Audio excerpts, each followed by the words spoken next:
Today's the day that you dig your feet in, that you push harder, that no matter what people say that you can't do or you shouldn't do, you just ignore it. You just put it in the FU tank, so then when you need to dig really deep and push through the hard times, you just take that out and you use that as your fuel to push forward.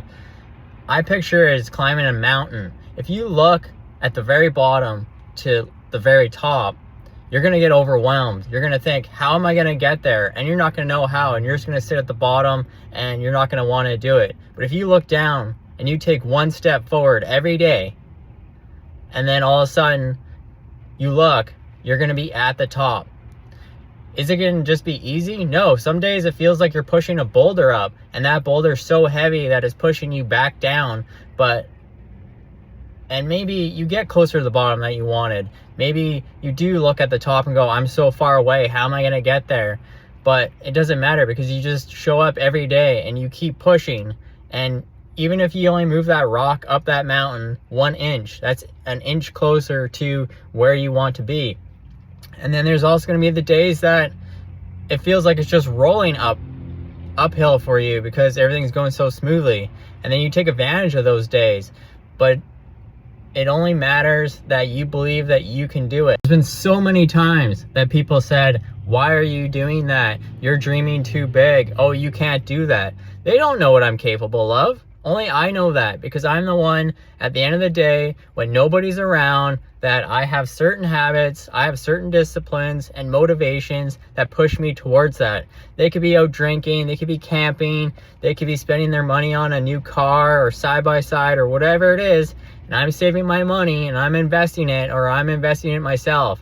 While they're watching the football game or hockey or doing whatever they're doing, that they're fun, that they work 9 to 5 for, and they hate their job, I'm the one at home that's reading, I'm watching YouTube videos, I'm trying to build myself, trying to learn a new skill, trying to network, trying to find a lender, whatever it is.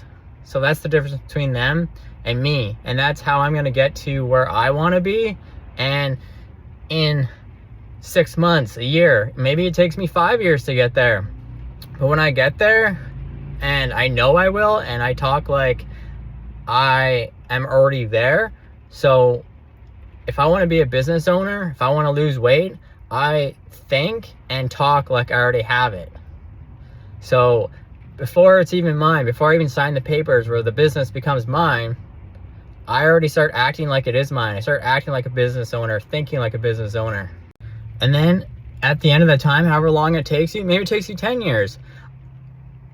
I wanted to be an entrepreneur and be self-employed since I was like 20 years old.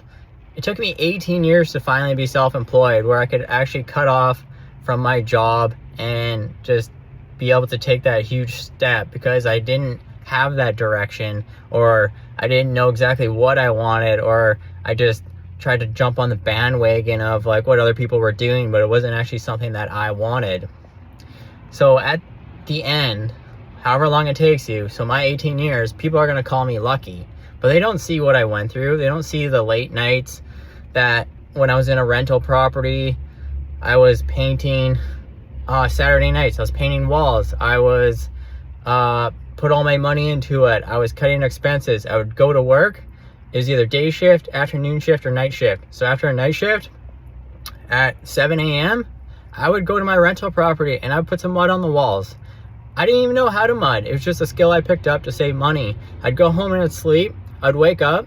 I'd go there. I'd sand it, put any more if I had to, and then I'd go to work and I'd repeat it. If I was on day shift, so I got off at 3 p.m., then I was there till late. And I was there 7 days a week because I didn't have an option but to push through that. Because basically, if I didn't do that, nobody else would. So it was my vision, and it was my goal to have passive income. So I got stuck in a routine of 10 years with, stagnant relationships, a job I didn't like, living in a place I didn't like, until one day I had a moment that I decided to make a change. And I remember sitting on my bed calling my dad saying, hey, I need to change and I'm selling this place. And I moved back home. so I could use that money to find my first rental property. And then when I bought it, everybody questioned me why I was doing it, because of the area, what it looked like, that it was poorly managed. But I knew deep inside that I had to do it and that I could do it. And I didn't know anything about being a landlord or even owning multifamily.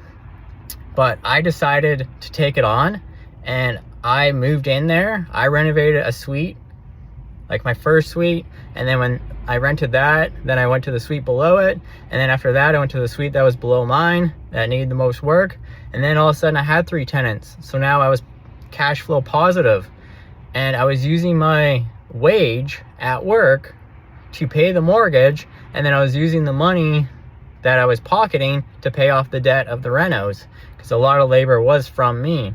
And it was just like I learned as I went and asked for help through family and stuff like that, and then I was able to complete it in a decent amount of time. But it was showing up every day, and it was knowing that, you know, no matter what, I had to do it, because who else is going to pay the bills? Who else is going to renovate it for me unless I pay them? Nobody's going to just, you know, take your dreams and do it for you. And there was even days I remember specifically standing in the basement suite looking around going, and it was dark outside, like I didn't even know how to take the next step, because I was just like felt so overwhelmed of, well, I don't even know how to do this, or I don't even know where to start from here anymore. And then all of a sudden I just decided to go home. And this isn't giving up, this is just knowing when to push and when that you need a break. So I went home, I slept on it, I went back, and then with a fresh mind I started and just continued on. And sometimes you need that, and then you have to, you know, decide when to push and when you need a break. Like I could have stayed there and rent out, and I could have maybe pushed through it, but it didn't seem worth it. I was just, you know, overwhelmed or too tired, or it's just one of those days where I wasn't clear-minded. So I decided to go home and sleep it off, and then go back the next day. And saying that, so after my property was fully renoed and I had good tenants and I was getting a really good income, people started calling me lucky. Oh, you're so lucky you have that. But they didn't see the Saturday nights they're painting. They didn't see the struggles. They didn't see, you know, all the family stuff. Maybe not family stuff, the fun that I was missing. You know, I took priority that I would put my time to, that I would go to or do, like the gym or try and stay active or certain things like that. But other than that, that's where I was, and that's what I was doing. And yeah, it was helpful that I lived on site after a while, but for a month or two I was commuting from my dad's house to go there to renovate, because it wasn't livable, the unit I wanted in. And it wasn't just as easy as like, oh, here's this building, renovate it. I had drug dealers in my basement, the one basement, and somebody almost OD'd in there, and I had to evict them. And then when I did finally get them out, people were showing up and knocking on that door trying to buy. So it took time to get all these people out. But then all these changes started happening, where I started cleaning up the garbage in the area, and I made the whole little street better, and then I started making the outside of the building look better, and then it started making all these changes because I decided to make a change. So I just wanted, this was my thought that I just had just getting to work, so I just wanted to share it with you. So thanks for watching.